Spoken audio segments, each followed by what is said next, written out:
오늘 우리에게 주신 하나님 말씀은 히브리서 11장 1절 한 절 말씀을 같이 읽고 은혜 나누는 시간 갖도록 하겠습니다. 히브리서 11장 1절은 우리가 너무 잘 아는 말씀입니다. 그래서 히브리서 11장 전체를 우리가 믿음장이라고 얘기합니다. 그래서 오늘은 1장 1절을 통해서 믿음의 정체, 과연 믿음이란 게 무엇인가에 관해서 우리가 하나님 주신 말씀을 통해서 같이 살펴보고 하나님 주신 은혜 나누는 시간 되기를 원합니다. 우리 지난 시간에 복음의 정체 이렇게 우리가 제목으로 말씀 나누었던 기억이 나죠? 그러니까 우리가 이제 올해는 정말 우리 신앙의 기본적인 베이직을 다지는 시간입니다. 그래서 우리는 흔히 그냥 복음, 믿음 이렇게 너무 오랫동안 이렇게 얘기하다 보니까 진짜 그 본질이나 그것의 깊은 속뜻을 제대로 생각하지 못하고 그렇게 그냥 관성적으로 또 타성에 젖어서 신앙생활을 하는 경우가 사실은 우리 자신을 돌아보면 너무 많지 않습니까? 그래서 우리는 이런 이제 정말 우리 신앙에 있어서 근본적인 질문들을 계속 앞으로 던져나가면서 그 근본적인 것들에 대해서 우리가 돌아보고 정말 또 속 깊은 뜻을 이해하면서 우리의 믿음이 정말 한 단계 더 성숙해지는 그런 한 해가 되었으면 좋겠습니다. 히브리서 11장 1절 다 찾으신 줄 제가 봉독합니다. 믿음은 바라는 것들의 실상이요 보이지 않는 것들의 증거니. 너무 우리가 잘 아는 말씀이죠. 그래서 믿음이라는 게 뭐냐? 우리는 그냥 보통 믿음이라면 믿다, 믿는다라고 하는 동사의 명사형쯤으로 알고 있죠. 그런데 이 믿음이라고 하는 것은 여러분들이 많이 들으셨을 거예요. 헬라어로 피스티우스. 피스티우스라고 하는 것은 신실함. 그래서 믿음은 다른 말로 신실이다. 이렇게 말할 수 있죠. 그러면 바라는 것들의 실상이요 보이지 않는 것들의 증거다 이렇게 얘기를 하고 있는데 사실 이 히브리서의 믿음장과 사도 바울이 얘기하는 로마서의 믿음장은 조금 다른 차원에서 또 강조하고 있습니다. 히브리서 11장 믿음장을 쭉 우리가 끝까지 여러분 봉독해보고 읽어보시면 이것은 인내의 믿음, 끝까지 참고 견뎌 나가야 된다. 그럴 때 우리에게 상 주시는 하나님을 바라보고 승리의 삶을 사는 믿음을 가져야 된다라고 하는 그 믿음의 인내를 강조하고 있습니다. 반면에 사도 바울은 우리에게 또 칭의의 믿음이라고 하는 것, 의롭다. 믿음을 통해서 우리가 의인이 된다. 이것을 강조하는 칭의의 믿음을 또 강조하고 있거든요. 사실은 이 두 가지는 별개의 것이 아니라 동전의 양면과 같습니다.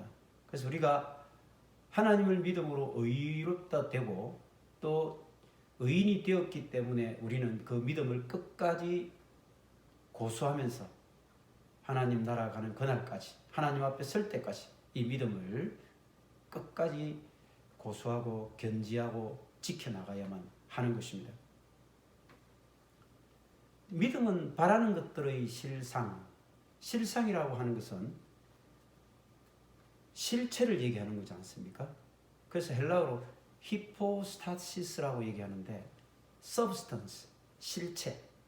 우리가 뭔가 바라는 것이 있으면 그 바라는 것의 실체, 실상 또는 본질 이런 게 있을 거잖아요. 여러분들은 무엇을 바라고 있습니까? 여러분들이 바라고 희망하고 소망하는 그 무언가가 있겠죠. 그런데 사실 우리가 바란다라고 하는 것 자체는 무엇입니까? 현재의 사실을 눈앞에 있는 것을 우리가 바란다기보다는 미래의 어떤 시점에서 이루어질 것, 우리에게 주어질 것 이런 것을 바라보면서 우리가 바란다는 얘기를 표현하지 않습니까? 따라서 우리가 바라는 것들이라고 할 때는 미래 시점을 얘기합니다. 현재 우리 눈앞에 구체적으로 나타나 있는 것이 아니라 미래의 어느 시점에 가서 나타나고 성취되고 이루어질 어떤 그런 것들의 실체, 본질, 이것이 믿음이라고 하는 것입니다. 그래서 우리는 참 믿음을 갖는 것도 어렵지만 그 믿음을 키워나가고 성장시켜 나가는 것이 쉽지 않은 이유가 여기에 있죠. 믿음은 현재 시제의 것이 아니라 미래 시제의 것이기 때문에 그렇습니다. 미래를 바라보면서 가는 이게 믿음이거든요. 두 번째 보니까 보이지 않는 것들의 증거라고 했거든요. 증거라고 하는 말은 확신 또는 요즘 법률적 용어를 빌리게 되면 보증금, 계약금 이렇게 말할 수 있습니다. 여러분 집에 들어가면 보통 렌트 할 때 계약금, 보증금을 다 요구하지 않습니까? 왜요? 확실하게 여기에 살 거다라고 하는 것을 보여주라는 것, 그런 차원에서 우리는 보증금, 계약금, 디파짓 이렇게 얘기하잖아요. 그거와 똑같이 보이지 않는 것들의 확실한 보증금이 되는, 계약금이 되는 것이 바로 뭐다? 믿음이라고 하는 것입니다. 그래서 결국은 우리가 육체적 시각으로 본다면 보이지 않는 것들은 사실 의미가 없는 거죠. 그러나 우리 영적인 눈, 믿음의 눈으로 볼 때에 이 보이지 않는 것들의 세계, 보이지 않는 것들에 대한 약속, 이런 것을 붙잡는 것이 굉장히 중요합니다. 하나님께서는 많은 믿음의 선진들에게 약속을 주셨습니다. 그런데 그 믿음의 선진들이 자기 세대에, 자기가 이 땅에서 살아가는 그 시간 동안 하나님의 약속을 실체적으로, 현실적으로 다 이렇게 선물로 받은 사람들은 많지 않습니다.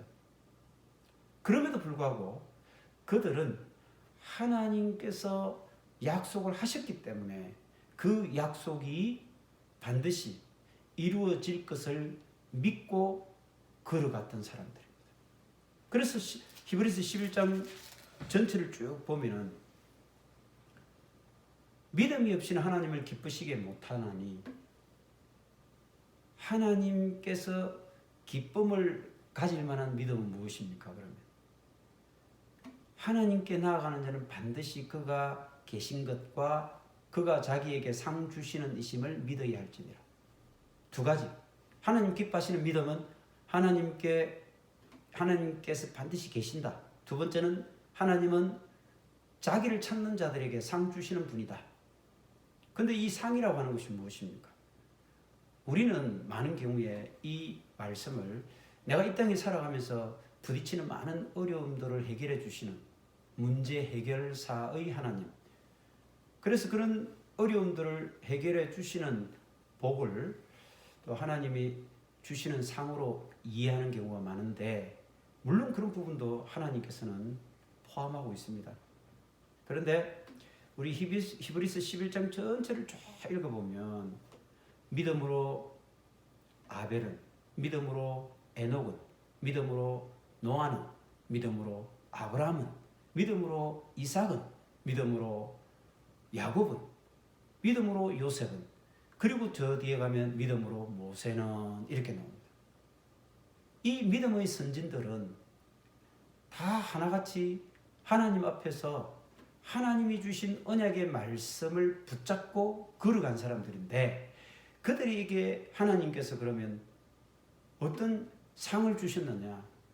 사실은 상을 받지 못한 사람들이 더 많았어요. 그냥 아벨도 그랬고요. 그냥 믿음의 제사를 드렸을 뿐인데 자기 형 카인에게 돌에 맞아 죽었어요. 에녹은 물론 들림받아서 바로 하나님 나라로 갔지만, 노아도 그래가지고 방주를 타고 구원받았지만 결국 그래 죽었어요. 근데 아브라함에 이르러서는 아브라함에게 특별히 하나님께서 선택하시고 그의 자손에게 복을 주어서 천하 만민의 그런 많은 자손들을 약속하신과 더불어 많은 민족의 아버지, 열방의 아비가 되게 해주겠다, 이런 약속까지 주시지 않습니까? 그럼 이들의 믿음의 본질이 무엇일까? 13절에 보니까 이렇게 나옵니다. 이 사람들은 다 믿음을 따라 죽었어요. 약속을 받지 못하였으되 약속을 자기 대에 성취되는 것을 보고 그것을 누리면서 살지 못했다는 겁니다. 분명히 하나님께서 약속을 주셨지만 그 약속을 받지 못하였으되 그것들을 멀리서 보고 환영하며 또 땅에서는 외국인과 나그네임을 증언하였으니, 이 땅에서는 뭐라는 얘기입니까? 결국은 외국인 나그네다 라고 하는 것을 증언했다는 말은, 나는 하나님께서 약속하신 것은 이 땅에 있는 땅, 그것이 하나님의 약속의 실체가 아니라는 것입니다. 하나님의 약속의 실체는 따로 있다는 것이죠. 그래서 14절에 그들이 이같이 말하는 것은 자기들이 본향을 찾는 자임을 나타냅니다. 하나님이 주신 상, 또 하나님께서 주시고자 하는 약속의 궁극적 지향점은 본향이구나. 그 본향이 어디입니까? 하나님 나라입니다. 하나님의 나라는 하나님의 통치가 있는 것이고 하나님께서 함께하는 곳입니다. 그것을 우리는 천국이라고 하고 하나님의 나라라 하고 여기서는 본향이라고 했습니다. 결국 이 본향을 찾는 자들이다 라고 하는 것은 무슨 뜻입니까? 이 땅은 그 본향을 향해 걸어가는 과정에 있는, 그래서 이 땅에서의 삶은 나그네의 삶이고 외국인과 같은 삶이다, 이런 얘기입니다. 이것이 히브리서가 말하는 믿음의 내용이에요. 그래서 히브리서는 끊임없이 본향, 보이지 않는 본향을 향해 걸어가는 이 땅에서의 나그네 같은 삶 속에서 하나님께서 그 본향을 약속하셨으니까 본향을 믿고 보이지 않는 그 본향을 향하여 걸어가는 것이 바로 믿음이라고 하는 것입니다. 따라서 바라는 것, 그것의 실체, 보이지 않는 것, 그것의 증거물이 되는 것이 바로 믿음이라고 하는 것이 이 말씀이 되는 것입니다. 자, 그러면 우리는 이제 믿음의 조상 아브라함, 이렇게 얘기를 많이 하는데 도대체 아브라함의 믿음이 그렇게 훌륭한 믿음이었을까요? 그걸 우리가 한번 같이 생각해 보는 시간 가졌으면 좋겠습니다. 히브리서 10장 38절, 여기 11장 앞에 2절 앞에 이렇게 말씀 나옵니다. 나의 의인은 믿음으로 말미암아 살리라. 또한 뒤로 물러가면 내 마음이 그를 기뻐하지 아니하리라 하셨느니라. 우리는 뒤로 물러가는 믿음이 아니라, 그래서 침륜에 빠지는 자들이 되어서는 안 된다.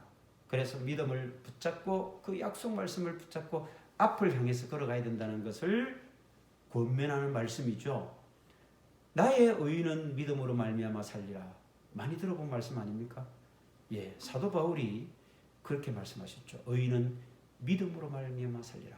근데 사도 바울이 의인은 믿음으로 말미암아 살리라라고 이렇게 선포할 때에 그 말씀을 어디서 인용했습니까? 하박국 2장 4절 말씀입니다. 그래서 제가 하박국 2장 4절 말씀을 잠깐 여러분에게 봉독해 드리겠습니다. 하박국 2장 2절부터 4절까지 말씀. 여호와께서 내게 대답하여 이르시되 너는 이 묵시를 기록하여 판에 명백히 새기되 달려가면서도 읽을 수 있게 하라.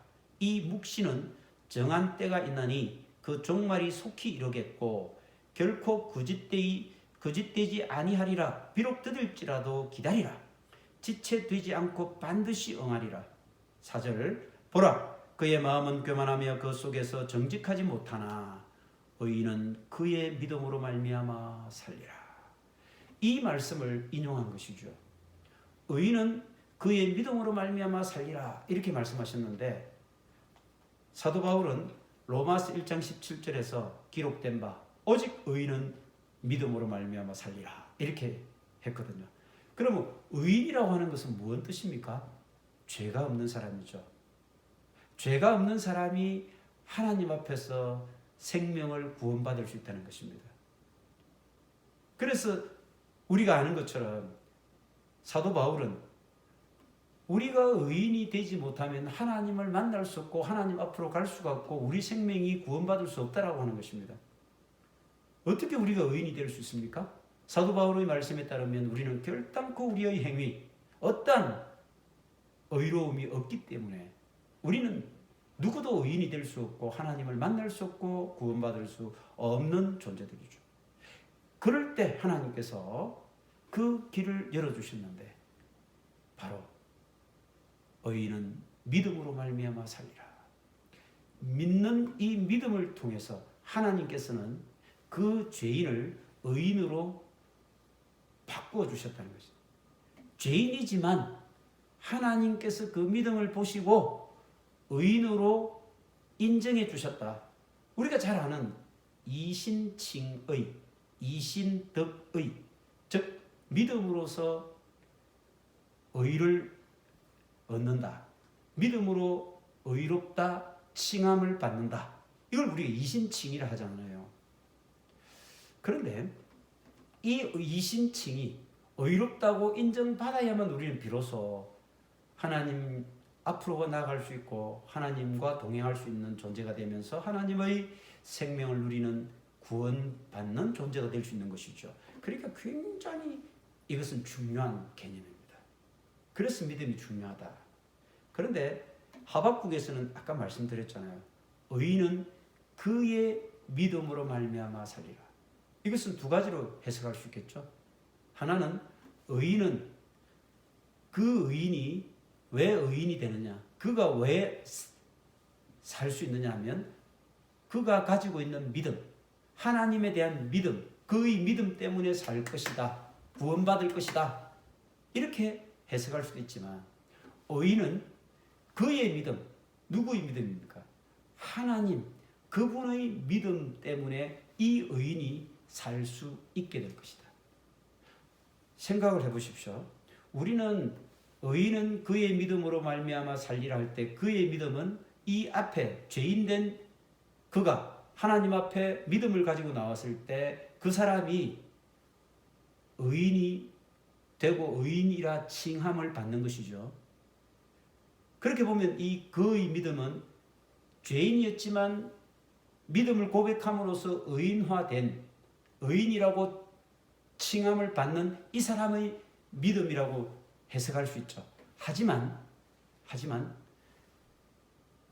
그의 믿음이라고 하는 것을 다른 각도에서 보면 하나님의 이 죄인에 대한 믿음이라고 볼 수도 있어요. 왜 그러냐? 자, 우리는 지금부터 아브라함의 믿음을 잠깐 더듬어 보겠습니다. 창세기 15장 6절에 보면요. 왜 하나님께서는 이 믿음을 그렇게 귀하게 보시는지 그 말씀이 나와 있거든요. 아브라함이 창세기 12장부터 하나님의 부름을 받은 것은 우리가 알잖아요. 그래서 아브라함이 하나님의 부름을 받았을 때에 너는 너의 고향과 친척과 아버지의 집을 떠나 내가 네게 보여줄 땅으로 가라. 보여줄 땅, 보여준 땅이 아니에요. 보여줄 땅이에요. 그러니까 아브라함 입장에서도 보지 못하는 것들의 증거로 삼아서 그가 하나님 말씀을 따라갔다는 거예요. 바라는 것의 실체, 그리고 보지 못하는 것들의 증거인 이 믿음을 아브라함은 이때 가지고 있었다는 거예요. 그래서 하나님의 말씀을 따라 갔는데 롯도 같이 갔겠죠. 5절에 보니까 이렇게 쭉 가가지고 마침내 가나안 땅으로 가려고 떠났는데 마침내 가나안 땅에 들어갔더라. 그래서 힘들게 우여곡절 끝에 고생해가지고 가나안 땅, 하나님이 약속하신 그 땅으로 들어갔다. 이렇게 나옵니다. 그런데 하나님께서는 12장 2절에 보면 이런 말씀이 나와요. 내가 너로 큰 민족을 이루고 내게 복을 주어 내 이름을 창대하게 하리니 너는 복이 될지라. 우리가 너무나 잘 아는 말씀이죠. 하나님께서 큰 민족 이름을 창대케 한 이런 복의 약속을 이미 여기서 주십니다. 그리고 난 뒤에 아브라함이 생활하고 있었는데 아브라함은 어디에 살았느냐면 소돔 근처에 살았거든요.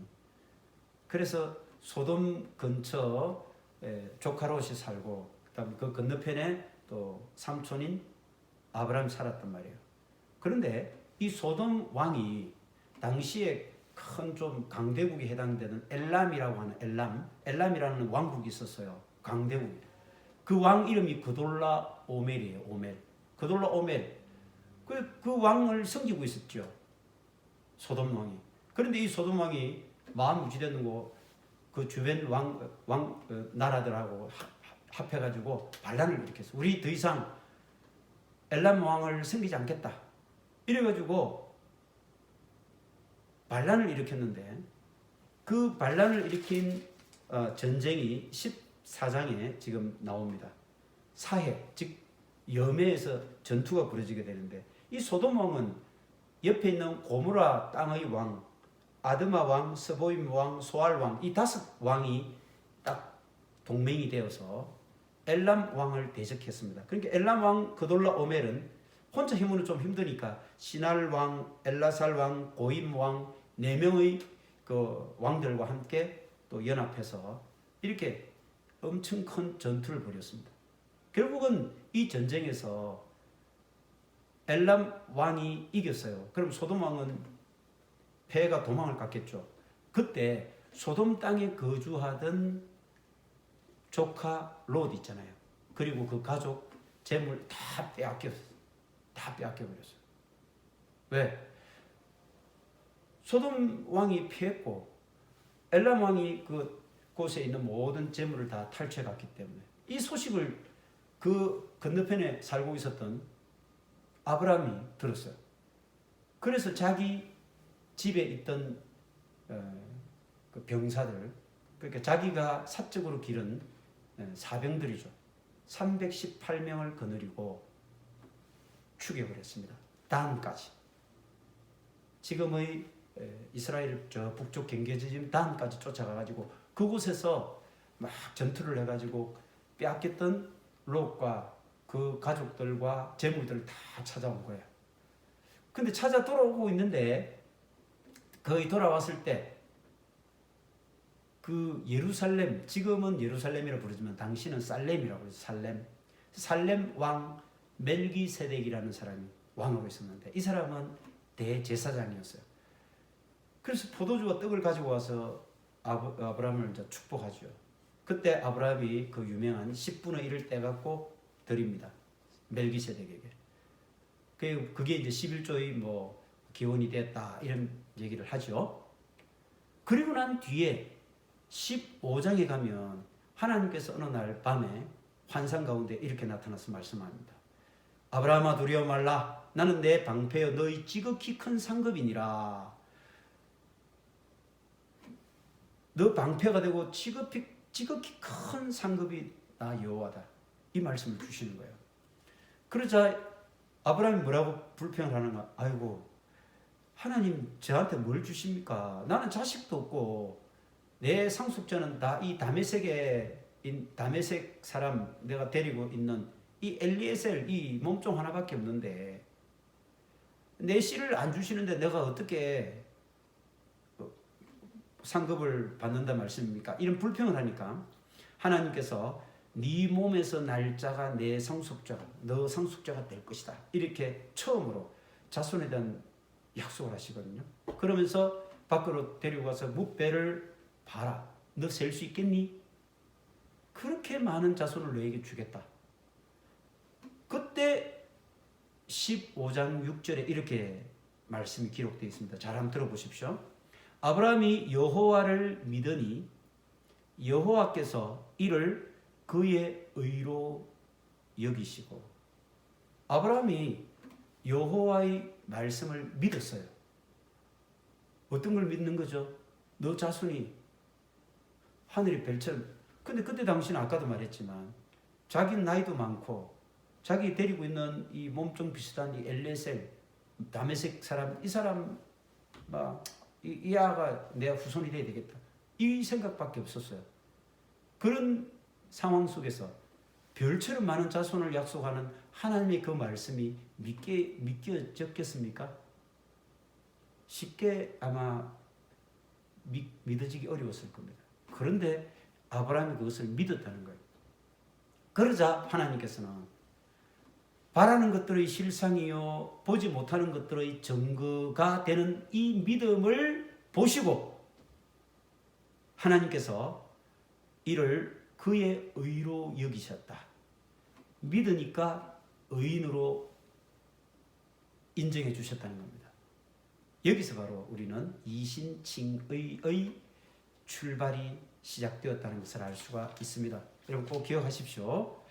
우리는 아브라함의 이 믿음을 의로운 자로 칭함받는 그 하나님의 첫 번째 언약, 그리고 첫 번째 이신칭의의 그 모습을 여기서 볼 수가 있습니다. 그러면서 하나님께서는 땅도 주겠다고 말씀하시거든요.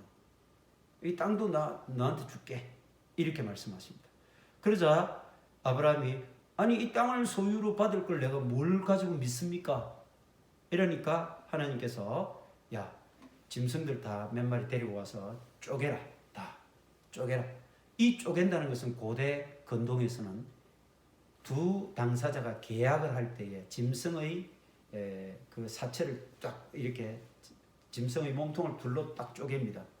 쪼개고 그 중간을 두 계약 당사자가 걸어가거든요. 왜요?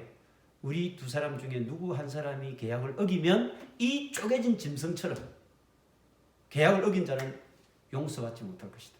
철저하게 우리는 계약을 지켜야 된다. 이런 차원에서 짐승을 잡아서 그 둘로 딱 쪼개 그 가운데로 걸어가는 이게 고대 건동의 계약 모습이었어요. 하나님께서 그걸 지시하는 거예요.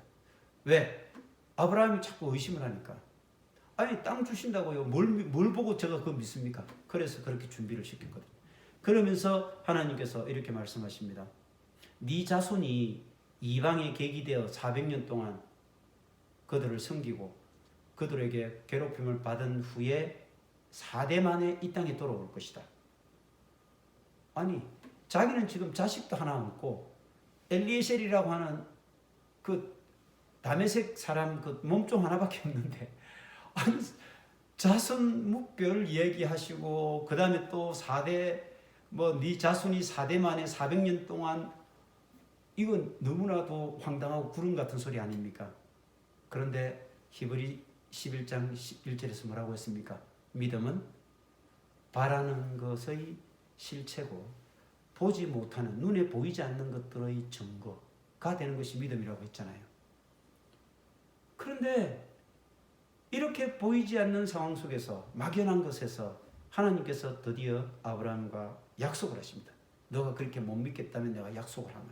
그래서 17절에 해가 져서 어두울 때 연기나는 화로가 보이며 타는 횃불이, 이 횃불이 하나님이시죠. 타는 횃불이 쪼갠 고기 사이로 지나더라. 하나님께서 먼저 쫙 그 고기 사이를 먼저 지나가신 거예요. 여호와께서 아브라함과 더불어 언약을 세워 하나님께서 최초로 아브라함과 이렇게 쌍무 계약을 딱 하셨습니다. 너 내 약속 믿어? 그럼 내가 너를 의롭다 하겠다. 그 대신에 내가 이 약속을 반드시 지켜 이루어 줄 것이라고 하는 것을 내가 친히 계약서에 사인하겠다. 그 말씀이 하나님께서 그 쪼개진 고기 사이로 지나가셨다는 말씀입니다. 자, 이 정도 되면 이제 우리는 그래서 아브라함이 굉장한 믿음을 가졌고 그래서 결국 그것이 하나님 앞에 의롭다 칭함을 받았구나 이렇게 생각하기 쉬운데 그 뒤에 참 이상한 사건들이 일어납니다. 16장에 보면 하갈 몸종 하갈이 있잖아요. 분명히 하나님께서 네 몸에서 날 씨가 네 자손이 될 거다 이렇게 했잖아요. 안 주시는 거예요. 그때 나이가 99세쯤 됐어요.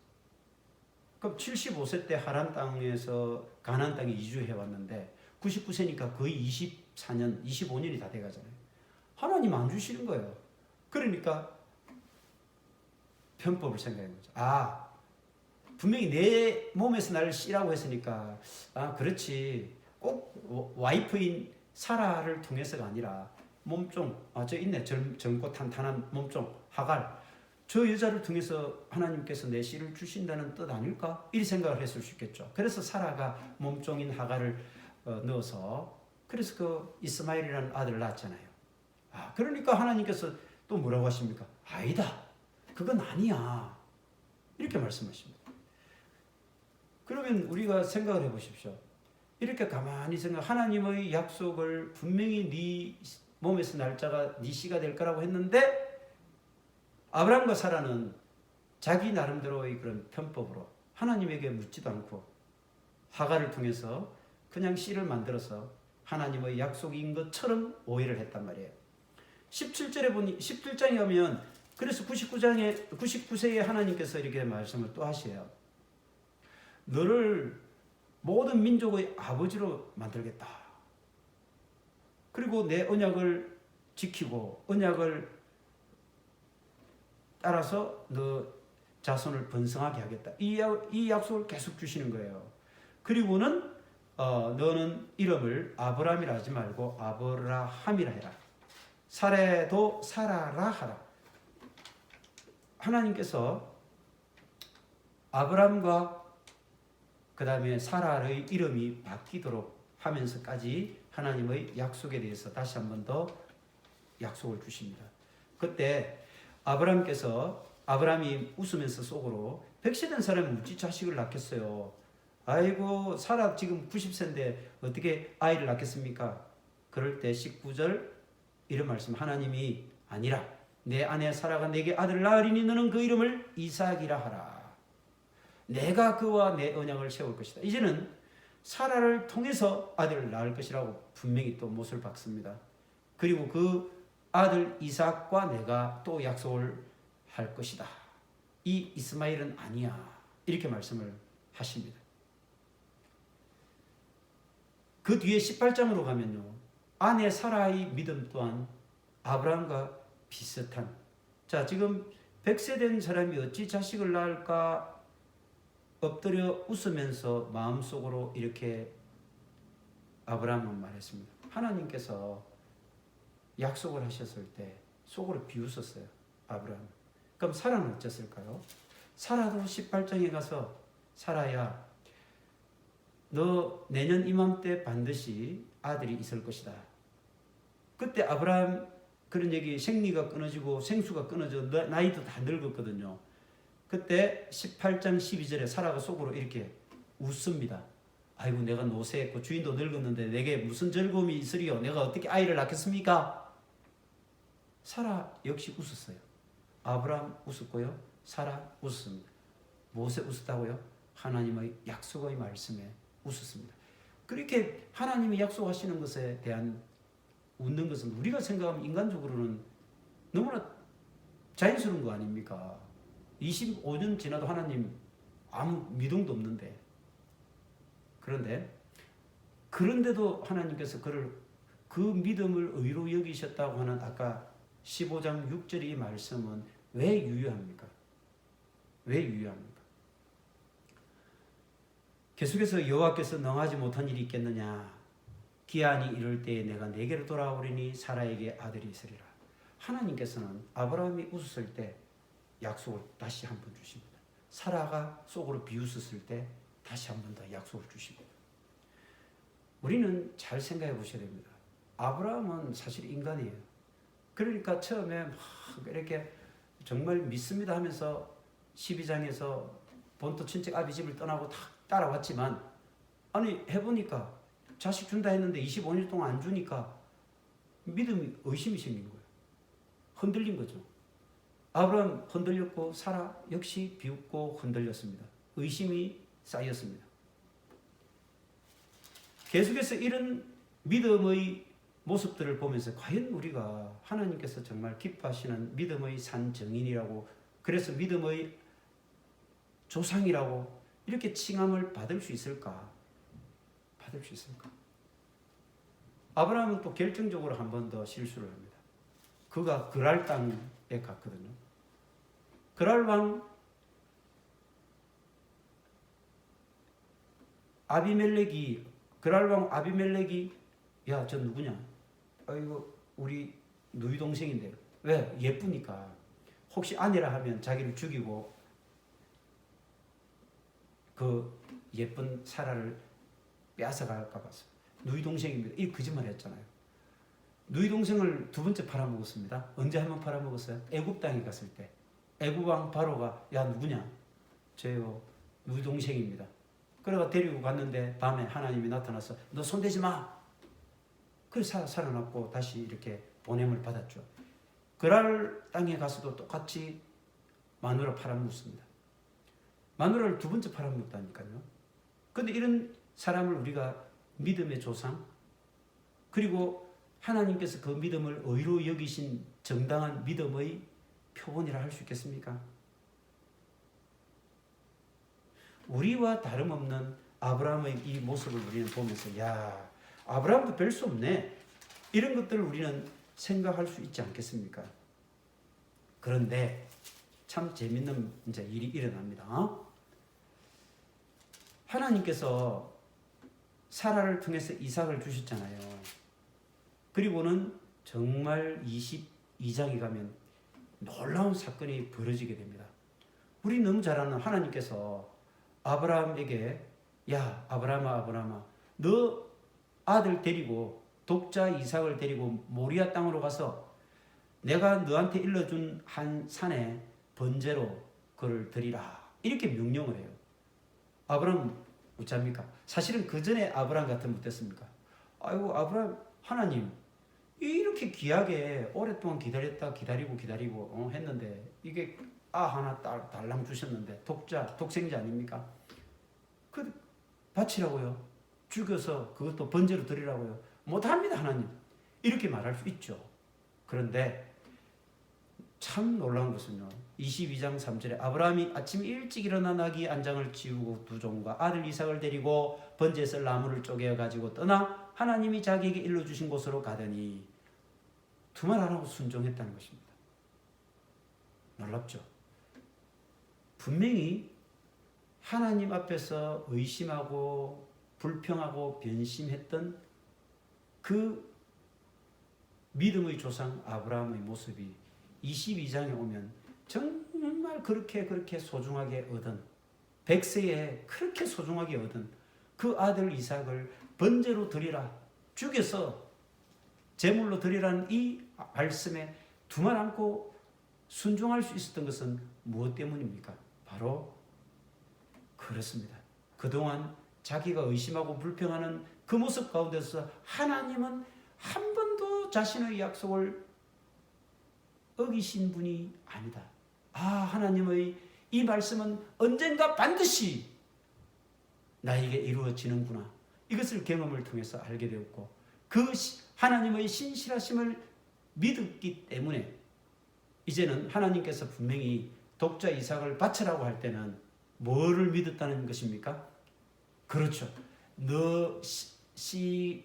너에게서 날 씨가 장차 수많은 내 자손들이 되고 나를 믿는 백성들이 될 것이다 라고 하는 하나님의 그 약속의 말씀이 믿어진 거예요. 그러면 어떻습니까? 분명히 하나님이 번제로 바치라 했으니까 바치면 하나님께서는 그 아이를 살려서 다시 분명히 그 앞에 약속하셨던 것처럼 너 몸에서 날 씨가 그를 통해서 수많은 자손들이 이 땅 위에서 번성하게 될 것이다 라고 하는 이 말씀이 그대로 이루어질 것이라고 하는 것을 믿었다는 거 아닙니까? 그러면 이삭을 드리지 뭐. 드려도 하나님께서 분명히 그 죽은 자 가운데서 이삭을 살려주실 것을 믿었다는 것입니다. 예수 그리스도의 십자가 보혈, 대속의 죽음과 똑같은 표상이죠.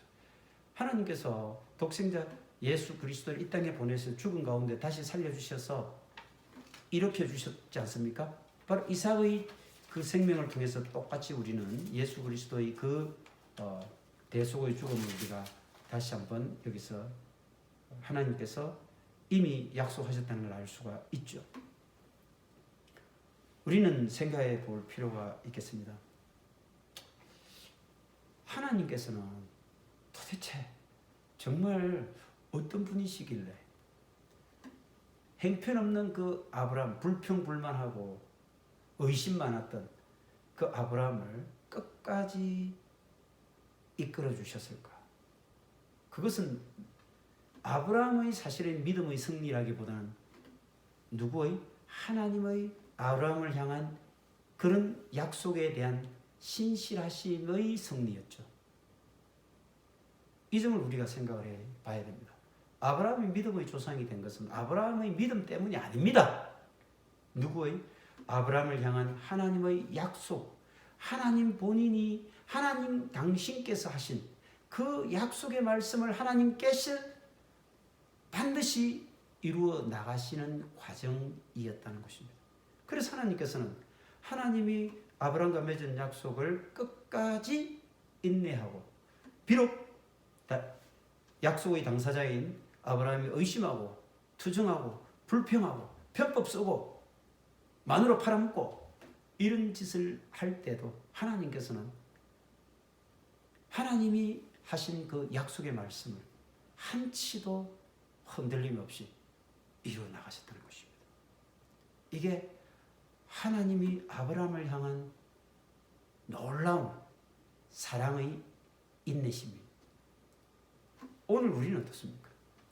우리 자신 역시 똑같지 않습니까? 우리가 하나님 앞에 믿음을 가지고 그 믿음대로 산다고 하지만 우리의 믿음이 얼마나 대단합니까? 별거 없습니다. 아브라함보다 훨씬 못하지 않습니까? 그런 믿음으로 어떻게 우리가 하나님 앞에 우리가 의인이라고 칭함받을 수 있습니까? 그런데 그 열쇠는 우리의 믿음에게 있는 것이 아닙니다. 우리는 정말 이 믿음이라고 하는 것은 자고 일어나면 부스러지고 한 줌 흙으로 무너져버릴 그런 믿음, 그런 참 보잘것없는 믿음의 소유자들 아닙니까? 그런데도 하나님은 오늘까지 우리를 하나님의 자녀로 붙잡고 이렇게 이끌어주고 계시다라고 하는 거 여러분 믿고 계십니까? 여러분들이 이 땅에 지금 이 시간에 존재하고 이렇게 하나님의 자녀로 이렇게 인도받고 있다는 것, 그것은 누구 때문입니까? 바로 하나님의 우리를 향한 변함없는 그런 사랑과 그런 약속에 대한 신실하심 때문이 아니겠습니까? 우리가 아직 죄인 되었을 때에 그리스도께서 우리를 위하여 죽으심으로 우리를 향한 하나님의 사랑을 확증하셨느니라.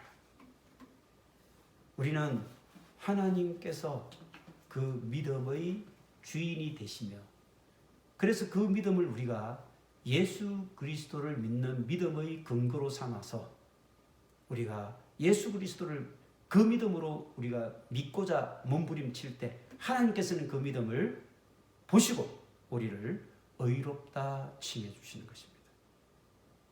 절대로 우리는 믿음을 가질 수가 없고 올바른 믿음도 소유하기가 어렵습니다. 그런데도 하나님의 온전한 인내하심과 우리를 향한 변함없는 사랑하심과 그 신실하심의 최종적인 그런 표시로 우리를 오늘까지 이끌어가고 계심을 여러분 믿으시기 바랍니다. 예, 이 믿음을 여러분과 제가 가지고 이렇게 살아가고 있게 되었다는 것, 그걸 너무 감사하시기 바라고요. 그리고 이 한 주간도 우리가 그런 믿음의 소유자로 승리의 삶을 사는, 감사의 삶을 사는, 하나님께 영광 돌리며 찬양 드리며 사는 한 주간의 삶이 되시기 바랍니다. 다 같이 그런 하나님께 감사하며 찬송하겠습니다. 415장.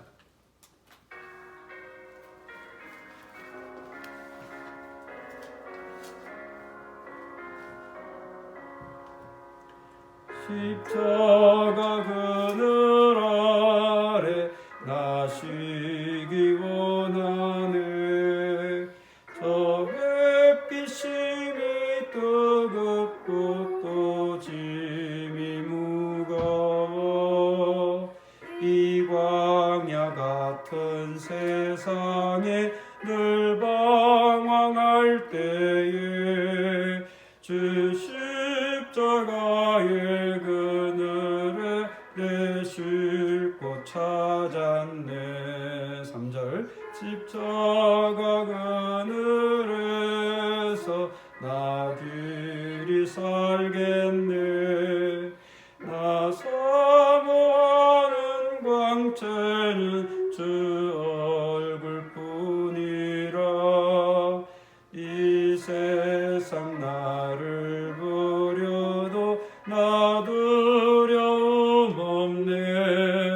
내 한량없는 영광은 십자가뿐이라. 아멘. 같이 기도하겠습니다. 하나님 아버지, 참 아브라함의 그 믿음을 살펴보면서 우리 역시 아브라함보다도 훨씬 못한 믿음을 가지고 우리가 하나님을 믿노라 하면서 그렇게 우리의 신앙생활의 발자취를 돌아보게 하심을 감사드립니다. 그렇게 하나님 우리의 믿음들이 너무나도 보잘것없고 연약하고 하나님 보시기에는 너무나도 미련하고 참 그 보잘것없는 믿음 가운데서도 우리를 끝까지 놓지 않으시고 붙잡아 주시며 사랑과 인내의 손길로 인도해 주심을 저희들이 믿습니다. 하나님의 온전한 그 신실하심 때문에 오늘도 우리가 이렇게 하나님 앞에 설 수 있었고 이렇게 하나님 앞에 예배자로 또 하나님의 구원의 백성으로 그렇게 본향을 향하여 걸어가는 귀중한 언약의 백성이 되게 해주심을 감사드립니다.